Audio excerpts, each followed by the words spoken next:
हो.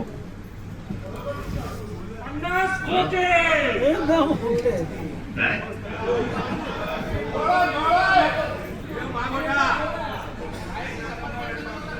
म्हणून तुम्ही जर लक्ष नाही दिलं ना हातात खेळ खेळा.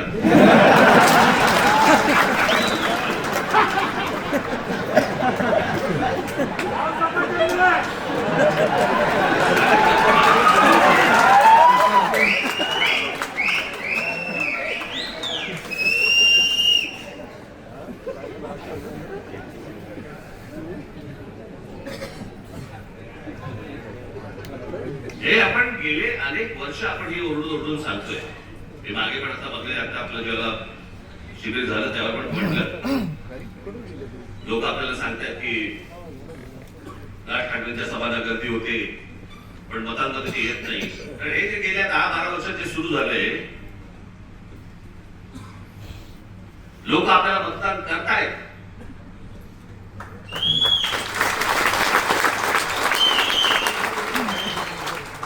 पण या सगळ्या भानगडीमधनं आपल्याला दरवेळेला पराभव पत्करावा लागतो.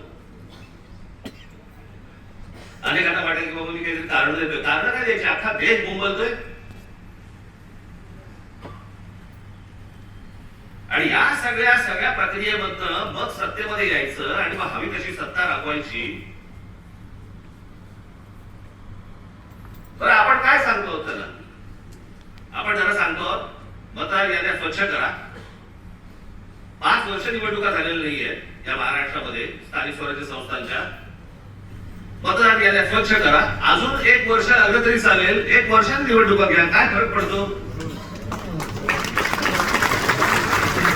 आणि उद्या मतदार याद्या ज्यावेळेला स्वच्छ होतील त्यावेळेला ज्याचा विजय होईल, ज्याचा पराभव होईल, आम्हाला मान्य आहे.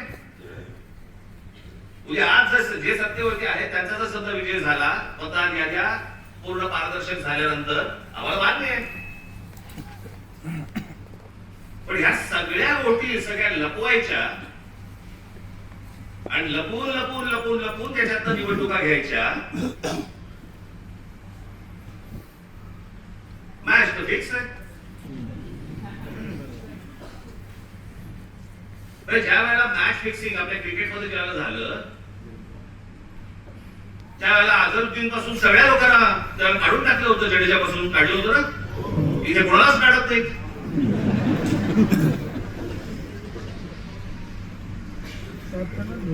मुख्य निवडणूक आयुक्त काय सांगतात? म्हणे सीसीटीव्ही कॅमेरा मधलं जे काही शूटिंग आहे ते म्हणे प्रायव्हेट आहे. प्रायव्हेट काय काय तरी शब्द वापरला?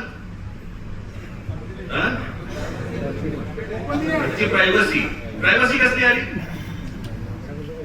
एखादा माणूस मतदान कुठे करतोय, मत कुठे देतोय, ही प्रायव्हसी असू शकते. मतदार कसा प्रायव्हसी त्याची असेल जपायची? आम्हाला माहिती की मतदार कोण आहे ते. जे पटत नाही, जे पचत नाही असे कोणते तरी उत्तर द्यायची आणि त्याच्यातल्या सगळ्या भानगडीमध्ये सगळ्या निवडणुका घ्यायच्या आणि मग सत्तेमध्ये आल्यानंतर वेडवाकड कसंही वागायचं, जे मी त्यांची तुम्हाला सांगितलं असं. या सगळ्या राज्यांवरती, या सगळ्या शहरांवरती त्यांचा सगळ्याचा डोळा आहे. बाकीचे सगळे जर गेले सर घरंगळत. आजची बातमी आजची किती आपण आपला सगळा स्वाभिमान किती गहाण टाकायचा याला काही मर्यादा? पेपर आहेत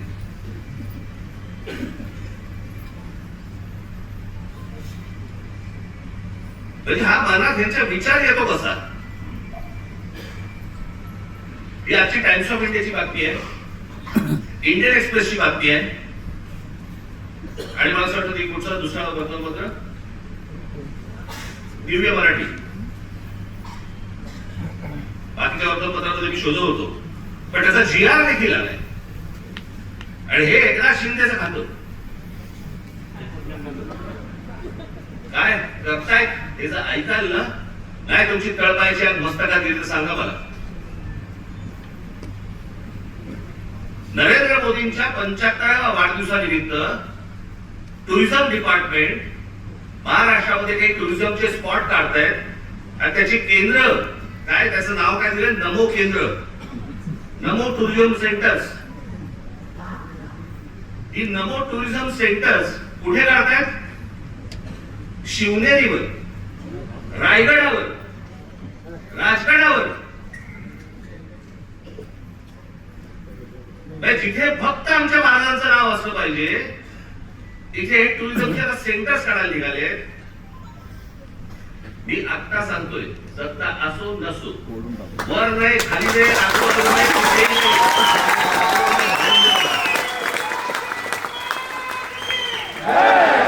उभं केलं की फोडून टाकणार.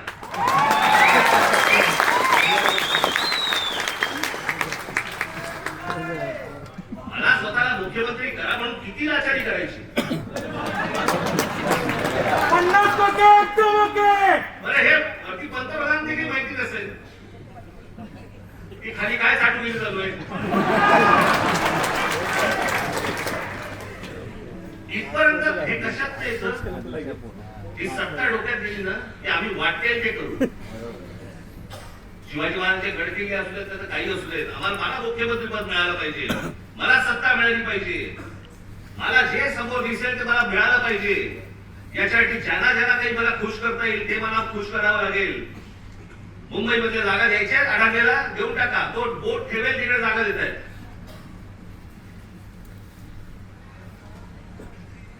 हे सगळं येतं सत्तेतून, सत्ता येते याच्यातून. म्हणून तुम्हाला बारीक लक्ष ठेवायला लागेल. आणि याच्यासाठी म्हणून तो आपला उद्याचा 1 तारखेचा आपण मोर्चा काढतो. दणदणीत मोर्चा झाला पाहिजे, दिल्लीपर्यंत कळलं पाहिजे महाराष्ट्रामध्ये काय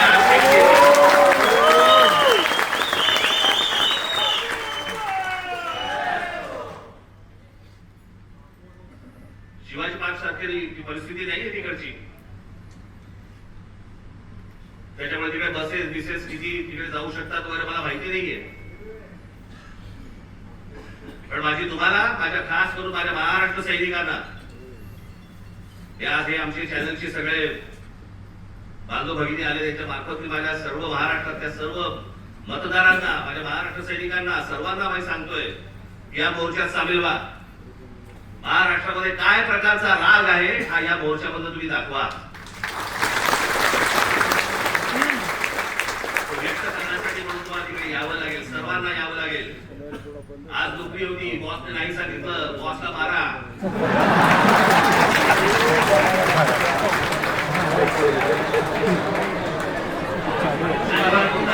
त्याच्या गालावर द्या आणि मला असं वाटतं तुमचा बॉस पण मतदारच असेल, त्यालाही घेऊन या. पण हे जे चाललंय हे या महाराष्ट्रातल्या, देशातल्या प्रामाणिक मतदाराचा अपमान सुरू आहे. तो मतदार पुन्हा तारामध्ये रांगेमध्ये उभा राहतोय, त्याला ज्याला हवंय त्याला तो मतदान करतोय. पण येणारे जर समजा रिझल्ट समजा विचित्र लागणार असतील तर मला असं वाटतं की त्याच्या तो मताचा अपमान आहे. हे सगळं सुधारलं पाहिजे, हे सगळं नीट झालं पाहिजे. या देशातल्या निवडणुका पारदर्शक पद्धतीने झाल्या पाहिजे. उद्या जय कोणाचा पराजय कोणाचा आहे हे निवडणुकीनंतर बघता येईल, पण निवडणुका तरी पारदर्शक झाल्या पाहिजेत. अहो, हे मशीन तर कुठेच नाही जगात. अमेरिकेसारख्या देशामध्ये, सगळ्या पुढारलेल्या देशांमध्ये आजही तिथे बॅलेट पेपरवरती सगळे मतदान होतात. 3-4 देश आहेत जिकडे वोटिंग मशीन वापरलं जातं, तेही कुठे? आफ्रिकेत. पण जेवढे म्हणून पुढारलेले देश या जगामध्ये आहेत त्या सगळ्या ठिकाणी बॅलेट पेपर वापरला जातो. बरं, हे मी एकटा नाही बोलत आहे, ते पंतप्रधान नरेंद्र मोदी देखील बोलले. त्यांचाही एक व्हिडिओ माझ्याकडे आहे, माझ्याकडे खूप आहे.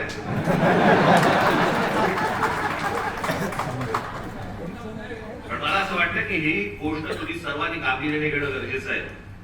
परवाचा मोर्चा झाल्यानंतर तुम्हाला प्रत्येकाच्या यादी, आज सर्व इथे शाखाध्यक्ष आणि सगळे मुंबईचे, ठाण्याचे, नवी मुंबईचे अनेक जण आलेले इथे, घराघरामध्ये जा, तुम्हाला चेहरे कळले पाहिजेत. आमचा गजानन कुठे गेला? कळले गजानन, आमच्या गजाननने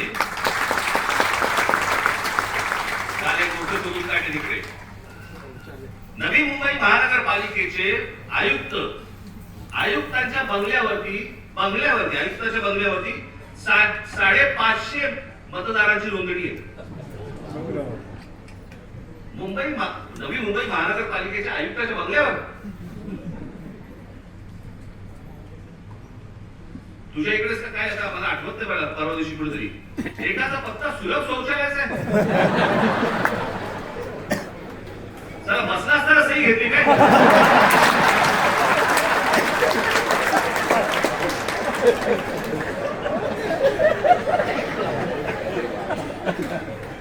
काहीही सुरू आहे. मला असं वाटतं हा काही पोरखेड नाहीये. हा आमच्या सर्वांच्या आयुष्यातली प्रत्येकाची 5-5 वर्ष जात आहेत. मी नेहमी सांगत आलो, माझा पुनर्जन्मावरती विश्वास नाहीये. या जन्मामध्ये ज्या काही गोष्टी आहेत तुमच्या, या महाराष्ट्राचं भलं झालं पाहिजे, या महाराष्ट्राचं काही चांगलं झालं पाहिजे, याच्यासाठी म्हणून मी स्वप्न पाहतोय, तुम्ही स्वप्न पाहता. आणि या स्वप्नांची जर राख रांगोळी जर समजा ही मशीन्स करणार असतील, काय उपयोग आहे निवडणुकांना? आणि म्हणून मला तुम्हाला फक्त सांगायचं आहे की परवाच्या मोर्चात दणदणीतपणे तुम्ही याच, पण त्याच्यानंतर घराघरामध्ये जाऊन तुम्हाला चेहरे कळले पाहिजेत, कोण मतदार आहेत, कोण उतरतायत, कोण जात आहेत. हे प्रत्येक ठिकाणीचे सगळे दुबार बिबार भरले आहेत, हे सगळे नष्ट केले पाहिजेत. आणि अत्यंत चांगल्या पद्धतीने या महाराष्ट्रामध्ये निवडणुका झाल्या पाहिजेत. बाकीच्या ज्या काही कायदेशीर ज्या काही गोष्टी करायच्या त्या चालू आहेत, ते करणं सुरूच आहे. तुम्हाला 1 तारखेला अनेक गोष्टी समजतीलच, काय काय पुढे सुरू आहे ते. आणि टप्प्याटप्प्याने आपल्याला पुढे जायला लागेल. ही एक खूप मोठी लढाई आहे, ही आपल्याला सर्वांना एकत्र लढावी लागेल, महाराष्ट्राला लढावी लागेल. प्रत्येक वेळेला महाराष्ट्रानेच पहिलं पाऊल पुढे टाकलेलं आहे. यावेळेला देखील पहिलं पाऊल महाराष्ट्राने टाकले.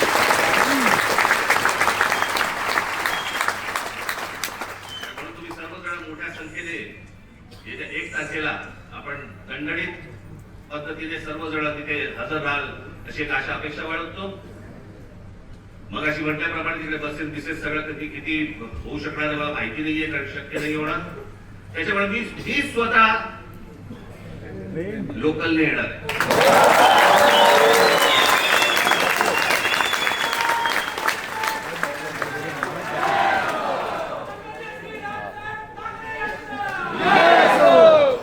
मागे एकदा मी डोंबिवलीवरनं आलो, जातानाच मला खूप वर्ष झाली त्याला, बरेच वर्ष झाली त्याला, 3-3.5 तास लागले मला डोंबिवलीला पोहोचायला.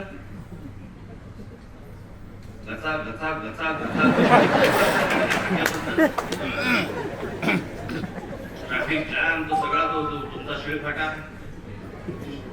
इथे पोहोचलोय की तो शिळफाटा फाट्यावरच मारतो.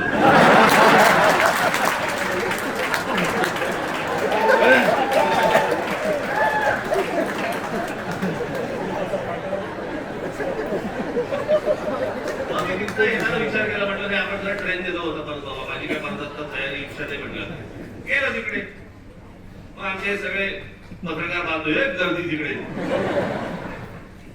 पण तोपर्यंत त्याला माहित नव्हतं मी रेल्वेने प्रवास त्याच्या अगोदर केलाय. तो जवळपास 2 वर्ष मी विकसपुरा फाटला जाताना मी हार्बरने जायचो. त्याच्यामुळे डबे कुठचे येतात मला नीट माहिती होतं. मी उभा होतो, गाडी हळू झाली मी बघितलं लेडीज डबा, महिलांचा डबा होता. हे सगळेजण ताबाताबात होते, सगळे कॅमेरे पत्रकार सगळे. मी आता जाताना फक्त एवढंच केलं, हे सगळेजण त्या महिलांच्या एवढंच केलं.